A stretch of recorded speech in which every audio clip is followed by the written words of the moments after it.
All right, everybody, what's going on? And welcome to today's edition of SWAC Talk. Of course, this is the show where we cover the SWAC inside and out. Of course, I'm your tour guide around the SWAC. See what else coming at you.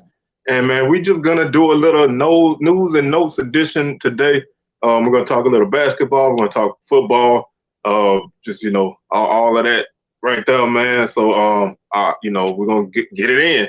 So man, like I said, I took a couple of days off, man. I'm back now, man. I'm trying to get myself in the show mode. So man, y'all, I appreciate y'all thoughts and prayers, for everything that's been going on. So man, hey, then let's, still got to do what we do. So let's go ahead and make this happen, man. Y'all check out the socials. They're on the screen. Facebook is SWAC Talk, Instagram SWAC Talk, Twitter SWAC Talk 76. Make sure you subscribe to the channel. If you haven't done so already, man, please hit that subscription button. If you have, man, thank you very much, and tell somebody else to subscribe. We're making our way up to 900. When we get to 900, man, we're going to do some kind of contest giveaway. So y'all stay tuned for that and let's continue to get the numbers to grow and keep on moving, man. Hit that notification bell to be alerted to videos that I drop like this one. So y'all make sure y'all hit that bell and you get notified that it's here. Like the video, share them, and feel free to comment on any topic, man. Hit the comments. Definitely like the video though, man. Please hit that like button. Don't forget we got SWAC Smoke coming at you on Thursday, live 6 p.m. Central, 7 p.m. Eastern. We got a couple more of our Chopping It Up series gonna be dropping soon, so stay tuned for that.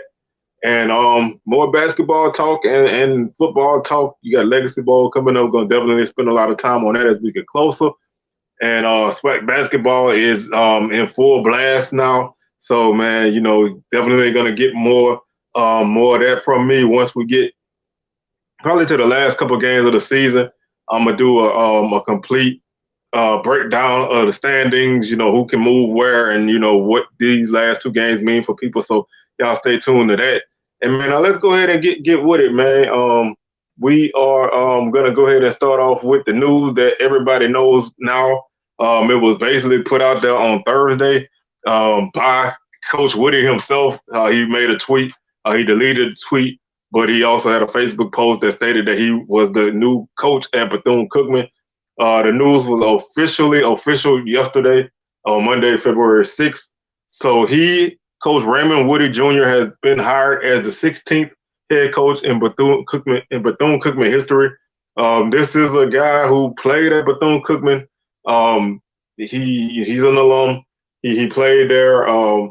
He was an all-conference player there as well. He was a two-time MEAC first-team defense selection, as well as a two-time football championship subdivision. At that point, Division I AA All-American. So he was a really great player there.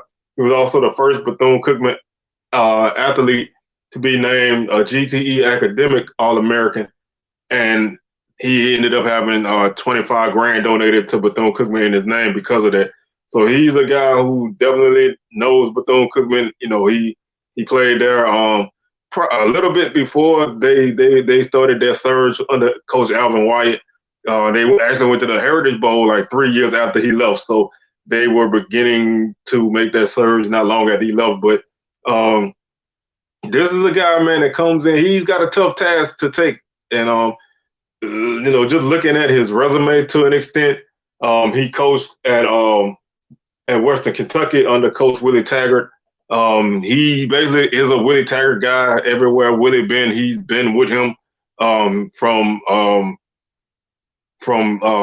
Western Kentucky to USF to Oregon to Florida State to FAU. So he's a guy who been everywhere Willie been, and Coach Taggart is a guy that brings a lot of his guys with him everywhere he goes. So for the most part, wherever he went, that's where he went as well. So looking at a guy, this is a tough job. I mean, there's no way to sugarcoat it.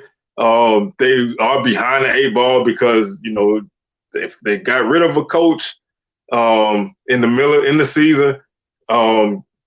Brought in a guy to be a coach, didn't work out, let him go.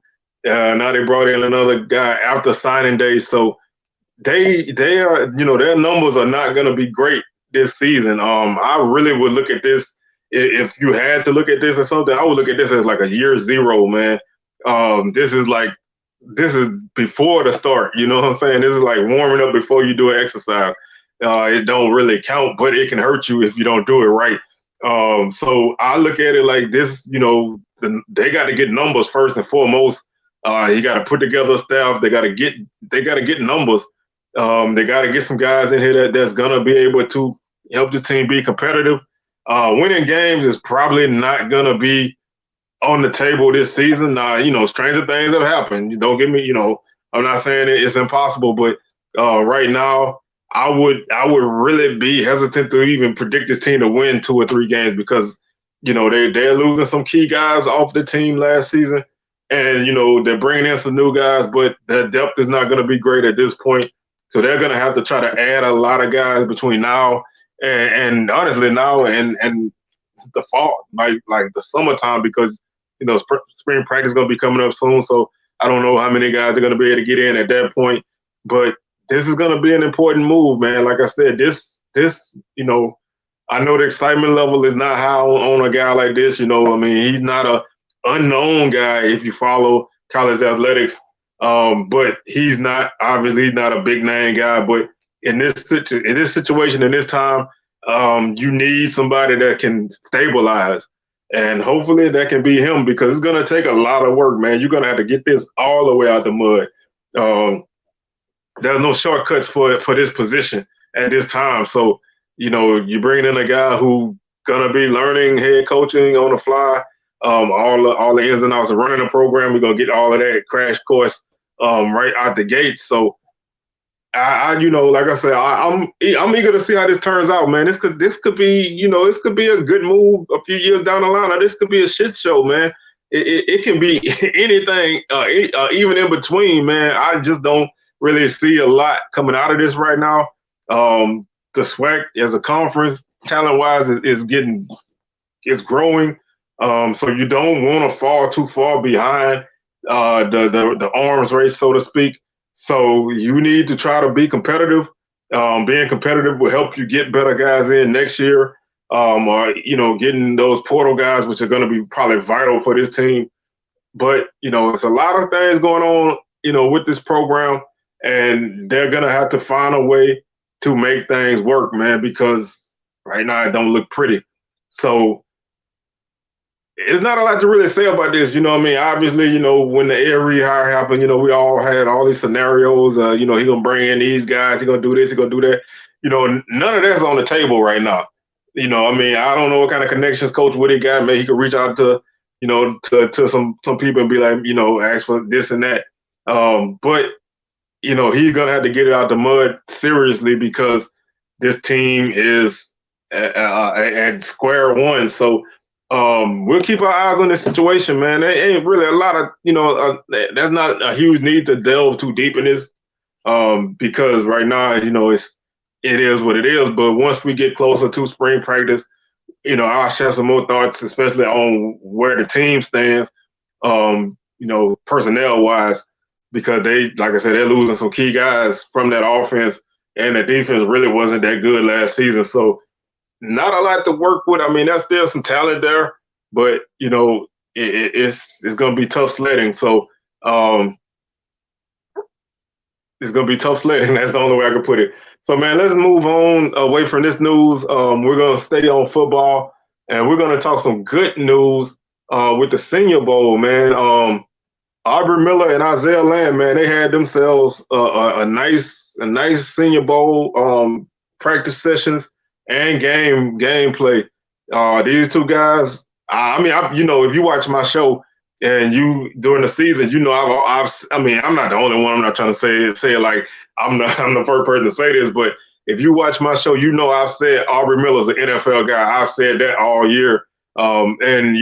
They had some people had concerns about his size. I think he's like 5'11", 6 foot. He was listed at 6'2" in the roster, but he's like 5'11", 6 foot. But the dude is a thumper, man. He doesn't miss a lot of tackles. He makes the right plays. He's always in the right spot. he's gonna help your team. So a guy like that to come out and have a good showing, and like I said, I'm sure a lot of y'all seen the clip of him in against Tajay Spears from Tulane in the Senior Bowl practice where he drove the dude like 5 yards back into the backfield on a one-on-one drill. And he had a big hit in this game downfield. So, that he did everything that we've seen him do. What he is as advertised. And Isaiah Land, for some people, it may have been a surprise that, not us, because we've seen Isaiah Land in person. We've seen Isaiah Land for 2 years get it in the SWAC, but a lot of people may be surprised by what he did. They actually played him at middle linebacker in this game and during the practice sessions. And, obviously he's an edge guy, but he still had a really solid game. He had 2 total tackles, 1.5 tackles for loss, and a sack, playing at a different position. So they maybe that's what they projected him to be. So being able to play in a spot like that and making plays is definitely a good omen for him. And Aubrey Miller had a really big game. He had 7 total tackles in that game. So both of those guys were very successful, and I think they helped them. They helped themselves a lot. They definitely didn't hurt themselves, and they both showed what they're 2 of the top guys on defense in the SWAC period. In it, regardless of position, these are 2 of the top guys that come out of the SWAC. So I expect to see both of these guys get their names called at some point in the draft. A guy like Mark Evans is another guy who I can almost put money on that he would get drafted. And there's a few other guys that, I could feel solid about. And, we'll talk about that more as we get closer. But, I think the SWAC had 2 drafted last season. I think they'll I don't want to really, really jinx it, but I would say they doubled it at least. So I think there's a lot of talent coming out this season, and I think some guys are going to get their names called. And being able to go out and perform like that at the Senior Bowl is definitely a good look. So, and just, their paths to this point are 2 different things, and they both show that you can get it done either way. Aubrey Miller, he was a transfer portal guy. He came from Missouri. He was a 4-star prospect. He already had the pedigree. He came down to Jackson State and worked his ass off and got himself in this position. Isaiah Land was a guy who basically kind of came out of nowhere for some of us. I'm sure you Rattlers probably, were already familiar with him, but a lot of us didn't know who he was. In 2021, he just blew up. He ended up leading the country in sacks in 2021 with 19 and a half, and he was a Buck Buchanan Award winner. So he really put himself on the map. He flirted with the portal after the season, but he came back to FAMU, and he had a solid season. Not to the level of the previous season, which was tough to live up to. But he had 23 tackles, 12 tackles for loss, and 8 sacks in 9 games. He battled injury and some other things at the start of the season. So I think that both of these guys have a good opportunity to make something of themselves and to really make some noise for the league. So we'll continue to monitor all the All-Star games. I'm sure I missed a couple already, but we're gonna definitely talk about the Legacy Bowl, and then the HBCU Combine is coming up. So there's a lot to be talked about when it comes to the SWAC and the draft. So we'll continue to keep that going. So speaking of the Legacy Bowl, man, we're gonna switch gears and switch over to the Legacy Bowl. The official final rosters were released, so we'll go over those. I think it's I forgot the number, 27 or 30 guys from the SWAC that are in this game. The teams are divided into Team Robinson, which are SWAC, SIAC, and Sooner Athletic Conference, which is like Langston, against Team Gaither, which is like the MEAC and the CIAA. So they kind of split them up and they put them that way. There's a nice mix of coaches in this. Coach Dooley from Southern is one of the coaches for Team Robinson. Coach Kenneth Berry, who I felt should be a SWAC coach somewhere. is also coaching Team Robinson. So there's definitely a nice connection there. So let's look at the Team Robinson roster and the SWAC guys that are on this list. Ja'Cory Rankin, wide receiver from Valley. Quayshawn Bird, Bethune-Cookman running back. Isaiah Cox, Alabama A&M wide receiver. Kamari Averett, Bethune-Cookman tight end. Skylar Perry, quarterback from Pine Bluff. Glendon Bubba McDaniel from Southern, quarterback. CJ Bolar from Alcorn, wide receiver. Xavier Smith, wide receiver, FAMU. AJ Davis, running back, FAMU. Maurice Washington, running back from Grambling. Jose Romo Martinez, kicker from FAMU. Christopher Fadul, punter from FAMU. Arian Hartman, long snapper from Jackson State. Drake Centers, offensive lineman from Texas Southern. Dexter Heron, offensive lineman from Alabama A&M. Brian Williams, offensive lineman from Southern. Jeremiah Stafford, offensive lineman from Southern. Tony Gray, offensive lineman from Jackson State. And Mark Evans, offensive lineman for Pine Bluff. Looking at the defense, Jason Dumas, defensive lineman from Southern. Corian Harris, safety from Southern. Dejon Nugget Warren from Jackson State, cornerback. Kieron Kinsler, safety, Alcorn. Ray Estes, cornerback, Grambling. Nelson Jordan, defensive lineman, Alabama State. Keenan Isaac, cornerback, Alabama State. BJ Bowler, cornerback, FAMU. Claudine Cherilus, linebacker, Alcorn. Jordan Lewis, linebacker from Southern. Kershawn Terry, linebacker, Alabama A&M. Ronnie Thomas, defensive lineman from Valley. Tariq Cooper, defensive linebacker, from Texas Southern.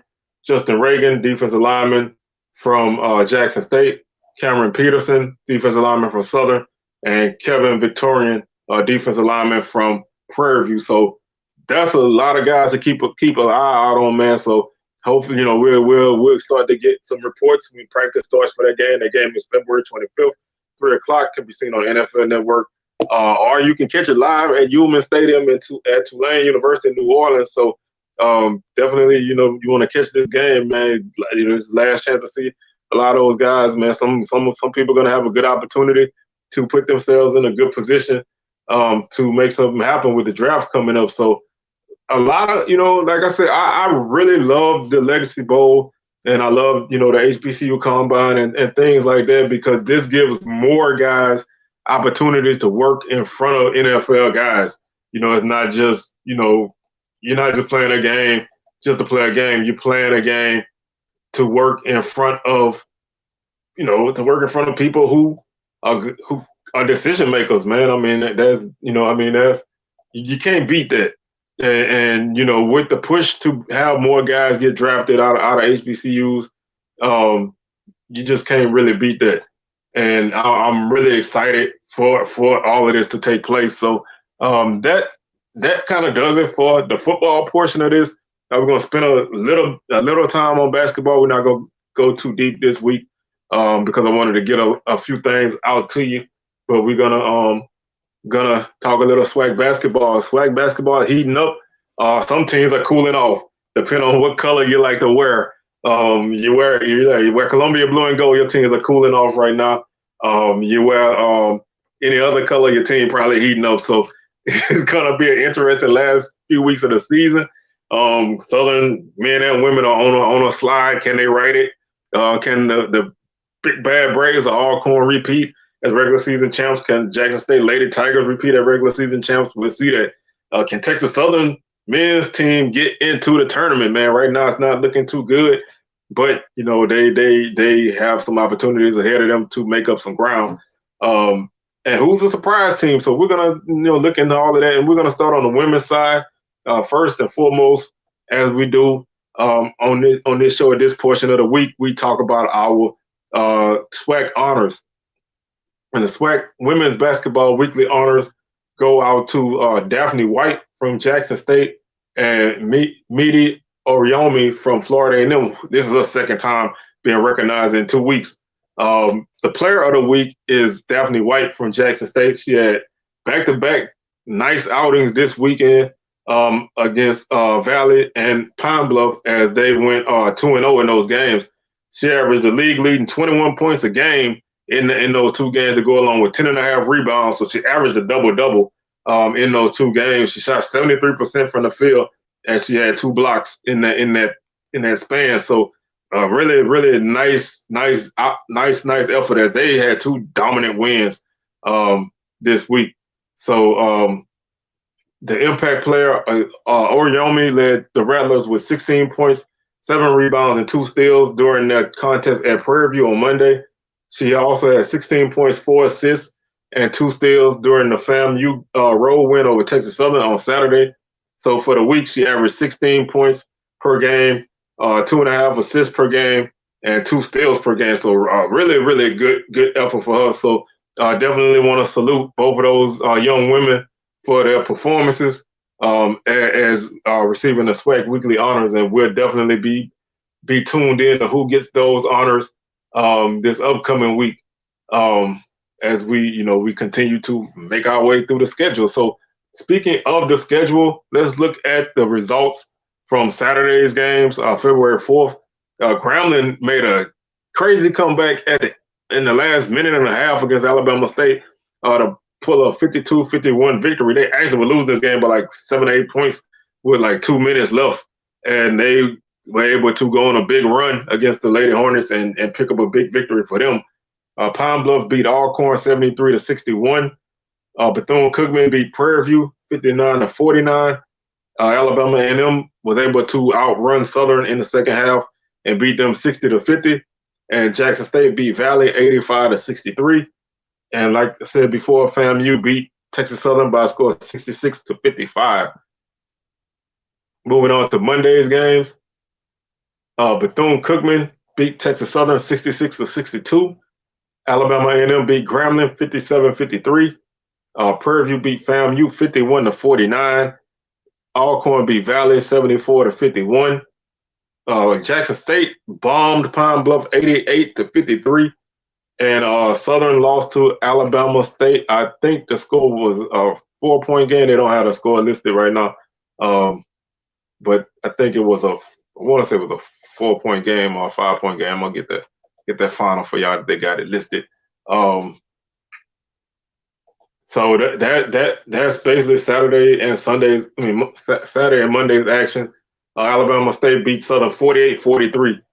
Very low scoring game, man. Ugly game. And when it comes to style of play in that game, no flow at all.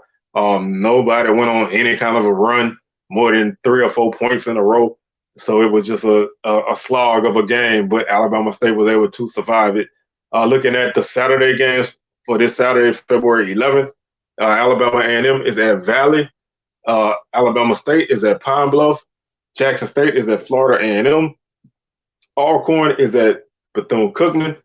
Texas Southern is at Grambling. And Prairie View is at Southern. So those are our women's games for Saturday. Couple of big games on the slate. Prairie View and Southern is obviously a good game for standings. Prairie View already beat Southern once in that matchup. So that's definitely one to keep an eye on. Pine Bluff and Alabama State's another game that can be, an important game when it comes to seeding. Bethune-Cookman's been playing really well, so playing Alcorn, who is an up-and-down team, can kind of be an interesting game now. So there are some really interesting games on the schedule at this point as we make our way through the season. And we are now 11 games into the regular season with 7 left. So not a lot of time left to play basketball. So if you're gonna make a move, you need to start making it now. You wait too late, it's over for you. So looking at the women's standings, Jackson State leads the SWAC with a 10-1 record. They're 13-8 overall. They've won 7 straight games. So after that loss to Prairie View, they ripped off 7 more in a row. So they are doing what a good team do. If you take a loss, you turn around and stack wins, and that's what they're doing. Alabama A&M is 8-3, 10-11 overall. They won 2 straight. Bethune-Cookman is 8-3, and they have won 4 straight games. So this is a team who to me is definitely a surprise team, man. When you look at where they were last season, they were 5-13 overall. Well, they were 5-13 in SWAC play, missed the tournament by four games. So this was a team who was not good. They were 5-13, 6-21, and this season they already have won 8 conference games. So they've already bettered their record with a good chance of doubling their SWAC wins from last season. So if you want to say a team that's a surprise, it's Bethune-Cookman. Like I said, they're 8-3, 9-12 overall. They won 4 straight. Prairie View is 7-4, 10-12 overall, and they won 1 game. Alabama State is 7-4, 10-12 overall. They won 1 game. Southern is 6-5 and 9-13 overall. They've lost 3 in a row. Pine Bluff is 6-5, 8-13 overall. They've lost 1 game. Alcorn is 5-6, 9-13 overall. They won 1 game. Grambling is 5-6, 6-16 overall. They've lost 1. Florida A&M is 3-8, 5-17 overall. They've lost 1. Texas Southern is 1-10, 1-21 overall. They've lost 7 in a row. And Valley is still winless in conference play at 0-11, and at 2-20 overall. They've lost 14 games in a row. So they have to get off. They have to get off the snide at some point, and it's not going to be easy because they play 2 of the top teams. 2 of the top 5 teams in the conference this weekend. So going to be tough sledding for Valley. But if you were to start to look at the conference standings and start to slot people in terms of where they would seed in the tournament, remember they only take 8. So right now, Grambling will be out. I mean, obviously tiebreakers and stuff have to be taken into account. But right now, as far as the standings are set up, Grambling would be out. Alcorn would be in. I just want to take a look at one thing. I want to see where, because these 2 teams only played once, so that's a very important thing right there. I wanted to see.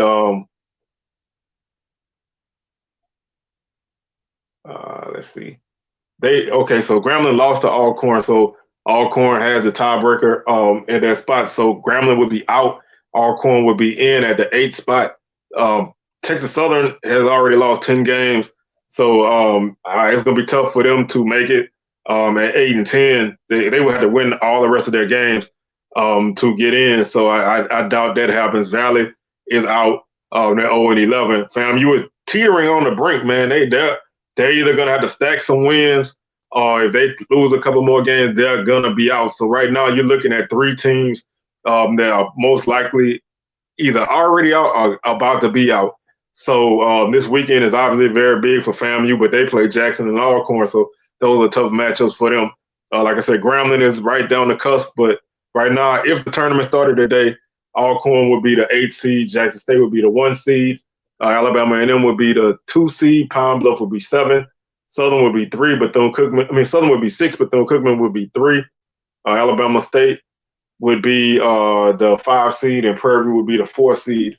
So there's still a lot of room, man. That Jackson State has a 2-game lead over the second place teams, but there is a 3-game difference between second place and 9th place. It's tied for 8th, but there's a 3-game lead between 2nd and 8th place. So there's still some room to be made, man. Somebody's probably gonna falter. Somebody may get hot down the stretch. So a lot of movement can still take place. There's nothing really set in stone. Probably other than number 1, because I don't see Jackson State losing like 4 games to give anybody else a chance at the outright championship. So right now, I would pretty much put number 1 in pen, and then 2 through 8 is a crapshoot. Anything can happen at this point. So there's still a lot of basketball to be played, a lot of movement to be played, to be made, and a lot of that's going to start this weekend. So that's the women's side of things. Let's take a look at the men's side of things. As for whatever reason, I don't see they have the conference honors up. So let's see if we can find that. If not, we're gonna make it do what they do. So let's look at the schedule from this past weekend. Saturday's games: Grambling beat Alabama State 73-60. Alcorn beat Pine Bluff 70-67. FAMU beat Texas Southern 76-69. Valley beat Jackson State 82-78. Bethune-Cookman beat Prairie View 60-58. Alabama A&M beat Southern 82-61. Alcorn beat Alabama A&M on Monday by a score of 66-60. Alabama State beat Southern 73-66. Prairie View beat the mess out of Florida A&M by a score of 75-45. Man, 30-point victory. Huge win for the Panthers by margin of victory. And in a game that had a lot going on, man, I'm sure y'all, if you look it up online if you haven't seen it. Jackson State and Pine Bluff had a really spirited affair.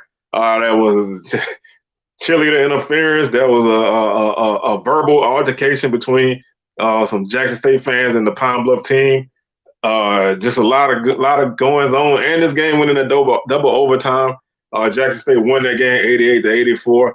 That's a SWAC game, man. A lot of times crazy things happen at these games, so that's another reason why I say go to the games, man. You never know what you're gonna see. It is rarely boring, so that's my selling point to you, man. If you like craziness, you go to SWAC game, you probably see some of anything. So support SWAC basketball. That's the hashtag, man. I'm pushing it hard.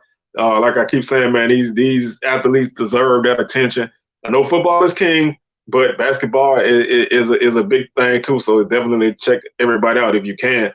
Back to the scores: Alcorn beat Valley by a score of 81-70, and Texas Southern beat Bethune-Cookman 69-62. Moving on to Saturday's games: Alabama A&M is at Valley, Alabama State is at Pine Bluff, Jackson State is at Florida A&M. Alcorn is at Bethune-Cookman, Texas Southern is at Grambling, and Prairie View is at Southern. So that's where we stand at this point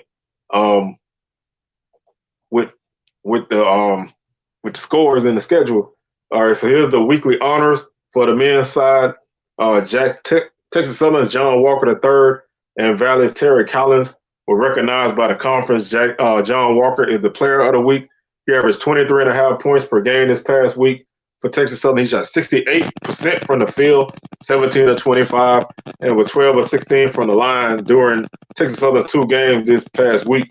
He also averaged 4 rebounds per game to go along with 2 assists and 1 steal. So really, really solid outing for him. As they actually split those 2 games, they lost to Bethune-Cookman and beat Bethune-Cookman and they lost to FAMU. So. But still 2 good games for John Walker. As he starts to round in the form, man. That's a guy who's gonna be a dangerous guy to keep a hold of. Terry Collins was a key contributor for Valley this week, as Valley picked up a big road win over Jackson State, their first road victory of the season in conference play. For the week, Collins averaged 23 points per game. Also had 6.5 rebounds per game. He shot 59% from 3. He was a beast from 3, and he also averaged 3 assists per game. So big games for him. Valley split those 2 games, beating Jackson State and losing to Alcorn. But Terry Collins was a big factor for Alcorn in both games. So we'll look at the standings for the men's side of things. And right now, there's a little bit of movement at the top, man. Alcorn is at number 1 right now. They were able to move up because Southern lost 2 games in a row. In Alabama on their road trip. So Southern squandered their first place lead. Alcorn readily moved into it. And now, Alcorn sitting back where they have been expecting to be. Alcorn's 9-2, 12-11 overall. They've won 3 in a row. Grambling is 8-3, 15-8 overall. They have won 2 straight. Southern is 8-3, 12-12 overall. They've lost 2 in a row. Now, in terms of seeding, Southern would be the one. So I wish Southern would be the 2 seed because they beat Grambling at this point, but they play again next week. So there's a lot can change in this time span. But Right now, Southern would be the 2 seed, Grambling would be 3, just on the strength of tiebreakers. Pine Bluff is 6-5, 10-14 overall. They've lost 2 in a row. Jackson State is 6-5, and they're 7-17. They've won 1 game, and I think in terms of tiebreakers, Pine Bluff would be actually Jackson State would be the 4 seed due to tiebreakers because they beat Pine Bluff at this point, but they play again later in the season. So just for this exercise, Jackson State would be the 4 seed in the tournament. Pine Bluff would be 5th. Alabama A&M is 5-6. They are 9-15 overall. They've lost 1. Bethune-Cookman is 5-6. They are 9-15 overall. They've also lost 1 game. Prairie View is 5-6. They're 9-15 overall. They won 1. And Alabama State is 5-6, and they are 7-17 overall, and they won 1. So now we have a 4-way tie, basically for 6th place. And anybody can, there's a lot of tie breaks and stuff involved in that. So, it's really a lot of wiggle, there's a lot of moving parts. You can't even really slot these teams by overall record either because 3 of them will have the same overall record. So you can just jumble these 4 teams up. At this point, one of those 4 teams would not make the tournament if the tournament was today. And just by the way they have it set up with overall record being kind of being the tiebreaker, at least on the standing sheet, Alabama State would miss out on the tournament. They would be number 9. But with tiebreakers and all that stuff, who knows who would finish anywhere. But for the sake of this experiment and exercise, Prairie View would end up with the 8th seed, and they would play Alcorn in a rematch of last season's first round game. Alcorn was 1. Alcorn was 1, and Prairie View was 8. Grambling would be the 3 seed. They would play number 6 Alabama A&M. Number 7 Bethune-Cookman would play number 2 Southern, and number 4 Jackson State would play number 5 Pine Bluff. But like I said, all of that is subject to change. FAMU is Texas Southern is 4-7. 8-16 overall. FAMU is 3-8, 5-17 overall, and Valley is 2-9 with a 3-22 overall record. Like I said, there's a 3-game difference between basically that tie for 6th and the last place team. So Valley's not necessarily out of this yet. At 2-9, if they were to win, stack up a few wins and a couple of those teams in front of them, maybe hit a little cold streak, Valley could find themselves in position to get in. Texas Southern is only 1 game out of that log jam. So, they still have, games against a lot of those teams left, including, a few teams even further ahead in the standings. So, if they can win a few games, they can sneak in at that 8th spot or the 7th spot and definitely be a thorn in somebody's side. FAMU's not out of it necessarily either. They're only 2 games out of that log jam for 6th place. So, there's a lot of wiggle room, man. Like I said, there's a 7-game difference between first place and last place. So, obviously, Valley's not going to win the conference with 9 losses, but just the fact that there's not a huge gap between anybody. The biggest gap is not the biggest gap, but there's a 2-game difference between 3rd place and 2nd place and 4th place. So, that the divide is probably between the top 3 teams. I would honestly say Alcorn, Grambling, and Southern are your top 3 teams.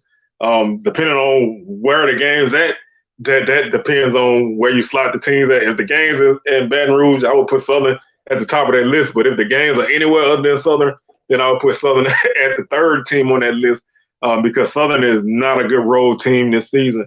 They really struggle away from home, but they are a different team at home. So that really is going to be a factor in this last series of games. Key factor in this race, especially that race for the top spot, Alcorn, Grambling, and Southern, they only played once. Alcorn only plays Grambling and Southern once. So that's a tough spot. Alcorn lost to Southern, so Southern has a tiebreaker over them. Grambling lost to Alcorn, so Alcorn has a tiebreaker in that scenario. So a lot of interesting things to take place. And right now, Southern has the tiebreak over Grambling, but they, like I said, they play again on the 18th. So, you know, a lot of things can happen in that top spot. You know, somebody can slip even further. One of those teams that are third, or one of those teams that are fourth, fifth, sixth can move up a little bit and make this thing even more interesting. So there's a lot of interesting things to take place this weekend. So definitely want to keep your eyes out on this season, because there's nothing set in stone on the men's side at all. So it's going to be a very entertaining last 7 games of the season, and I think you should buckle up and get ready, man. We went over the schedule, but I did want to kind of take a look at some of the games that I think are going to be the most important games of the day. Obviously, for everybody, pretty much every game is important, but if I was to say this game here means a lot, Alabama State and Pine Bluff is huge, because those two teams are in that big log jam they're in that big log jam for 6th place. So that's definitely a matchup that Pine Bluff is tied with Jackson State. See, it's so crazy. I'm lost. But Pine Bluff is tied with Jackson State, but Alabama State is only a game behind them. So, you know, if they could win this game, that would be a big feather in their cap. That Jackson State FAMU game is big for FAMU because they need W's. Jackson State can't really afford to lose too many more games, being in the spot that they're in. So that's a big game. Bethune-Cookman playing Alcorn at home. That's a big game for the Wildcats. They are in that log jam for 6th place, so they need to stack wins. Alcorn obviously needs to keep pace in front of everybody else. That Texas Southern Grambling game is big for Texas Southern. For Grambling Grambling is important because, you know, fighting for that first spot, you can't afford to lose. But Texas Southern, their tournament hopes ride on every game, and they play Grambling and Southern this weekend. So if they were to win both of those games, they could find themselves in a really good spot. If they lose both of those games, they can find themselves out of it. If they split them, you know, who knows what happens. But that's a big – Texas Southern has a big weekend ahead of them. But Grambling is the start, so that's a big game. Same thing for Prairie View and Southern. Southern fighting for that top spot. Prairie View is in that log jam for 6th, so they really can't afford to lose too many more games. Otherwise, they can find themselves out. So every game on this schedule, really, probably with the exception of Alabama A&M and Valley, although the game does matter a lot still for Alabama A&M being in that big tie. But that's probably the one game that doesn't have a whole lot of impact on the standings. But there's a lot of very important basketball games this weekend. So stay tuned, man. Make sure you if you can catch a game, man, please catch a game. Because like I say, SWAC basketball it's a lot of fun, man. And you don't want to miss out on any of the action. So that's going to do it for today's show, man. Like I said, I'd like to thank y'all for tuning in and chopping it up with me on SWACTalk. Y'all make sure y'all hit that subscription button, like the video, and hit that notification bell as well. So we'll be back on Thursday with a live edition of SWAC Smoke, as usual, 6 p.m. Central, 7 p.m. Eastern. Got some Chopping It Up series coming at you again in the next week or so. So make sure y'all stay tuned for that. And we'll be back with SWACTalk on Sunday as we recap the Saturday's games and preview the Monday's games. So a lot of basketball coming at you. We're going to probably talk a little football here and there as well as we get closer to the Legacy Bowl and spring practice and all that kind of stuff starts to take shape. So with that being said, man, I'm your tour guide around the SWAC Seawell, signing out. Y'all enjoy y'all day, and we'll catch y'all on the rebound.